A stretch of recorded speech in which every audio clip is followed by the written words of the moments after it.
Prior Predator. Item Number: SCP-4302.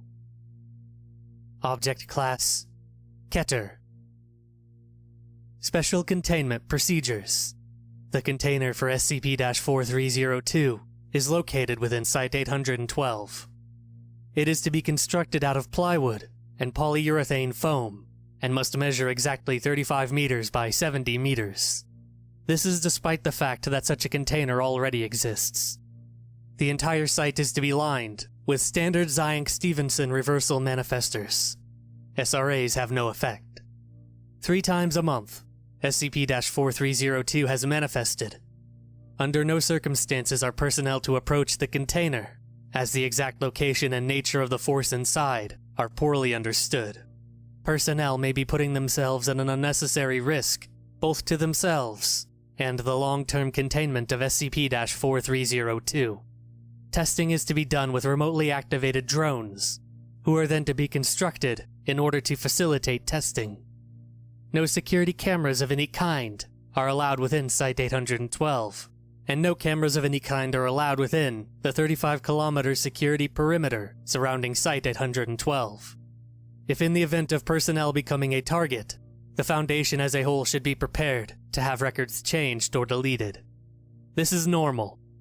Agents assigned are to investigate maternity wards worldwide for any personnel lost to SCP-4302, and offer any civilians affected A-Class amnestics.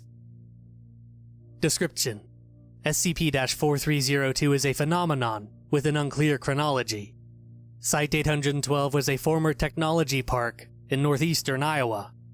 Developer records at Sanderson, LeMayo, and Hotes Realty Inc. indicate a planned groundbreaking ceremony around 2020.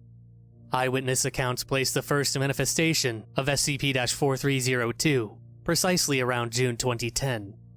There have been no businesses in the development since 1980.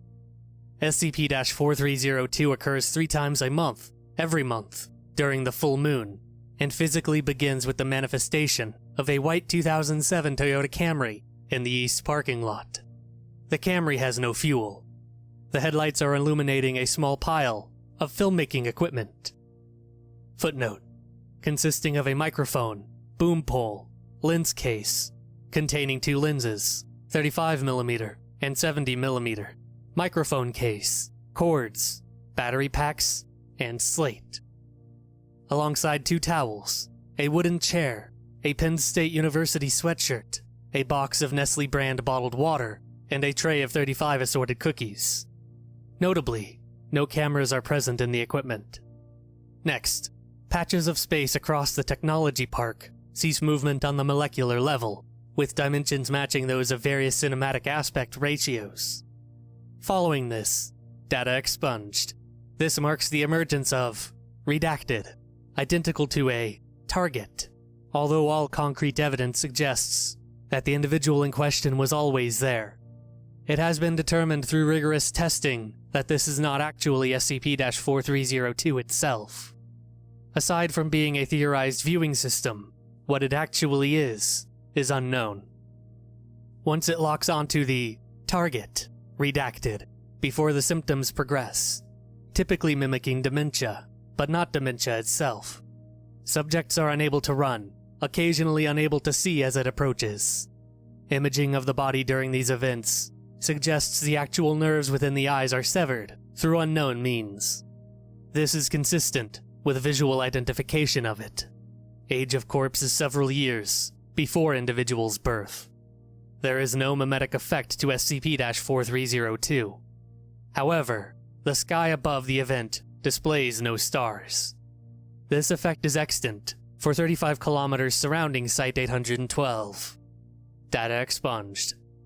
Civilian authorities have no evidence of any individual who could have committed such an act, attending any university, nor making any purchases. Forensic paleontologists working concurrently in 75 regions have noted the evidence of a murder stretches as far back as the Cretaceous period. The temporal effects of SCP-4302 make this identification difficult. The artifacts recovered from Mongolia and the Hell Creek Badlands indicate there never was any blood on the lens.